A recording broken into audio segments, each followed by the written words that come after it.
ये जो हमारी महिला खिलाड़ी हैं, इनके साथ जो हुआ वो आपने देखा होगा, टीवी पे दिखाया गया, खून खौलता था उसको देख के, और ये मन करता था कि अभी जाके जो लोग इनको घसीट रहे हैं उनके साथ कुछ न कुछ कर दिया जाए। लेकिन लोकतंत्र में जिस तरीके से होता है हम उस तरीके से करेंगे। ब्रजभूषण को भी हटाएंगे और जो सरकार उसका समर्थन कर रही है उसको भी 2024 में 100% हटा देंगे, ये आप मान के चलिए। मैं तो आज की सभा के बाद सीधे जाके राजस्थान में कूद जाऊंगा, वहां चुनाव है। अगर ये राजस्थान में हार गए तो बीजेपी पार्टी के लोग इनको हटा देंगे और ये वहां हार जाएंगे।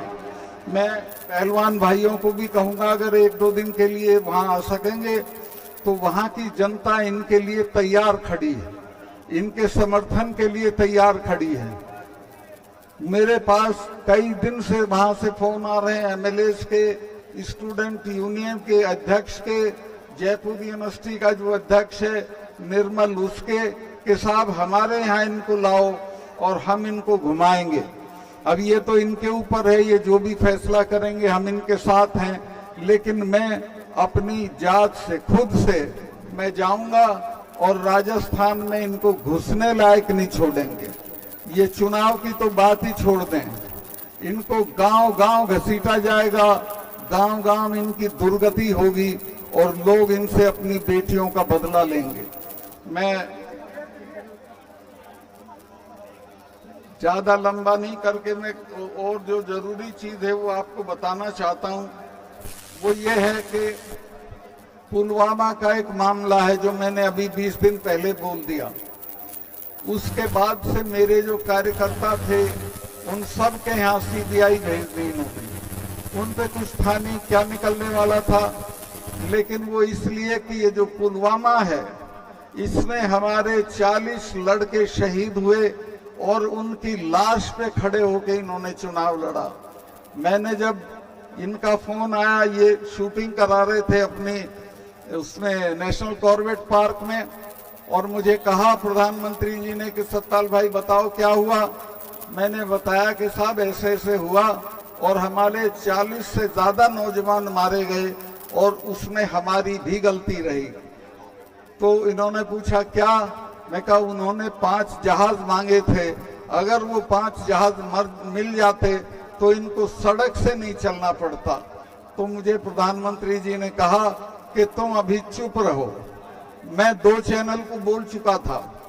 खैर उसके 25 मिनट बाद जो देश का नेशनल सिक्योरिटी एडवाइजर है, क्या नाम है उसका, अजीत डोभाल, वो मेरा क्लास फेलो भी रहा है लॉ में, फिर उसका फोन आया और उसने भी यही कहा कि मलिक साहब आप इस पे अभी मत बोलिए, चुप रहिए।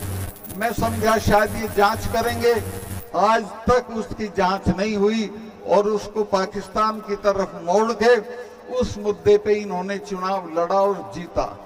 मैं आपसे कहना चाहता हूं कि इस बार के चुनाव में पुलवामा याद दिला के इनको हम अपने शहीदों की आग में भस्म कर देंगे। इन्होंने जिस तरह हमारे बच्चों के साथ ज्यादती की, मेरे से मांग लेते 5 जहाज में गवर्नर था 15 मिनट में दिला देता, लेकिन उन्होंने होम मिनिस्ट्री से मांगे और होम मिनिस्ट्री ने उनको जहाज नहीं दिए और वो सब बच्चे शहीद हो गए। दूसरे, जब ये किसानों का आंदोलन चल रहा था तो आपको याद होगा 4 महीने तक कोई बातचीत किसानों के साथ नहीं हुई। मुझसे बर्दाश्त नहीं हुआ, मैं इस्तीफा अपनी जेब में रख के इनसे मिलने चला गया और मैंने जाके इनको कहा कि साहब ये 4 महीने से बैठे हैं, इनसे कोई बातचीत करके इसको किसी तरह सलटा लीजिए। तो बोले नहीं सतपाल भाई ये चले जाएंगे। तो मुझे बहुत गुस्सा आया, मैंने कहा साहब ये ऐसे नहीं जाएंगे, तब जाएंगे जब आप चले जाओगे। आप इनमें सिखों को नहीं जानते हो, सिखों के गुरु ने अपने 4 साहबजादे कटवा दिए थे लेकिन समझौता नहीं किया था। और ये जब ब्लू स्टार किया था मिसेस गांधी ने, उसके बाद 1 महीना मिसेस गांधी ने 1 महीने तक महामृत्युंजय का पाठ कराया था। अरुण नेहरू मेरे दोस्त थे, उन्होंने कहा बुआ आप तो इसमें यकीन नहीं करती थी, तो मिसेस गांधी ने कहा कि नहीं भैया तुम्हें पता नहीं है, जिसने भी इनका स्वर्ण मंदिर छुआ है वो आज जिंदा नहीं है, ये मुझे मारेंगे। और वो मारी गई, जनरल वैद्य मारे गए। तो मैं कहा साहब जिन कौमों से लड़ो उनके बारे में जान लो कि लड़ किन से रहे हो, और इनके साथ ये हमारे वाले हैं, ये तो 6 महीने लाल किले पे चढ़े रहते हैं। इन्होंने तो अकबर की कब्र खोद के उसका दाह संस्कार कर दिया था। तो ये लड़ने की चीज नहीं है, ये बातचीत करने की चीज है। लेकिन उस वक्त प्रधानमंत्री बहुत घमंड में थे। 2 महीने बाद तो माफी मांग के वो कानून वापस करने पड़े। और इसी तरह मैं बता रहा हूं इन बच्चियों का, आप इनको समर्थन देते रहिए, माफी मांग के इनकी मांगे मानी जाएंगी और ये जीत के निकलेंगे। ये सरकार 24 में अगर आप नहीं हटाओगे तो आप हट जाओगे। खेती को खत्म कर देगी, फौज को खत्म कर देगी, अग्निवीर ला के फौज को तो वैसे ही खत्म कर दिया है। तो ये हमारे सारे रास्ते जिंदा रहने के बंद कर देगी। लेकिन अगर आपने हटा दिया तो फिर वाकई एक अच्छा वक्त इस देश में आएगा। तो मैं आपसे कहूंगा कि उस दिन आप मत भूलना, आपकी आदत है, आप इकट्ठा रहना, जात पात पे मत जाना और इकट्ठा होकर इस सरकार को हटा देना, बर्खास्त कर देना और एक तरह से परास्त कर देना। बहुत लंबा में हो गया। मैं अभी जब इन्होंने 4 कानून वापस लिए, माफी मांग के वापस लिए थे कि हमसे गलती हो गई, लेकिन आज तक एमएसपी को कानून नहीं बनाया। बिना एमएसपी के किसानों का गुजारा नहीं है। एमएसपी जरूर लागू करनी चाहिए, लेकिन वो आज तक लागू नहीं हुई है।